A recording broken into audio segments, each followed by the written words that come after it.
اور یہ بادل جو مسخر ہے زمین و آسمان کے مابین، ان میں سے ہر ایک نشانی ہے، پہچانو۔ ہیروئن کا کاروبار کرنے والے، منشیات کا کاروبار کرنے والے، ہٹلر نے اگر خودکشی نہ کی ہوتی تو آپ اگر فورسپ سے لے کر اس کا ایک ایک رواں نکالتے اور اس کے مسلز کا بھی ایک ایک جو ہے علیحدہ کر دیتے تو کیا اس کے جرائم کی سزا ہو جاتی؟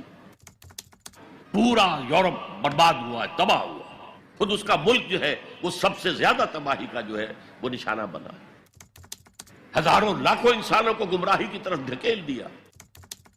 ایک دنیا، ایک عالم اور ہونا چاہیے، اور وہ ابدی ہونا چاہیے تاکہ پوری بھرپور سزا ملے اور پورا بھرپور اجر دیا جا سکے۔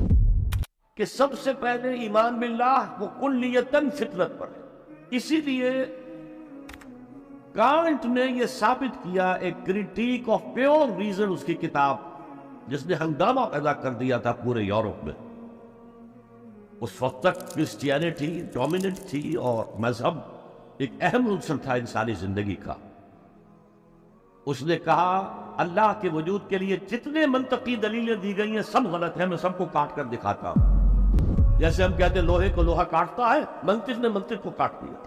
There is no logical reason to prove the existence of God.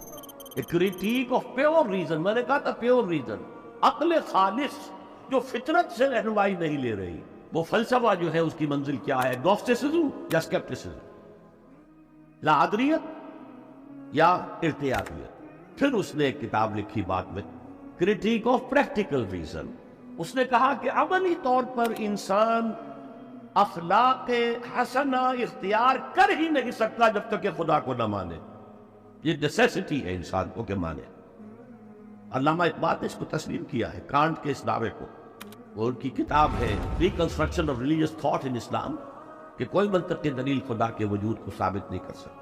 متکلمین نے کوششیں کی ہیں، لیکن دلیل کو کاٹ دیتی ہے، منطق کا توڑ کر دیتی ہے۔ وہ صرف قرآن نے لفظ آیت استعمال کیا جو میں نے بیان کیا تھا۔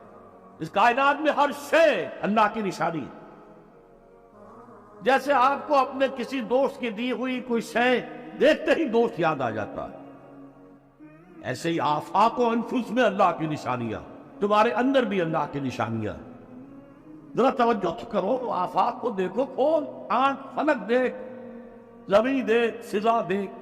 افلا ينظرون الى الابل كيف خلقت والى السماء كيف رفعت والى الجبال كيف نصبت والى الارض كيف سطحت فذكر انما انت مذکر۔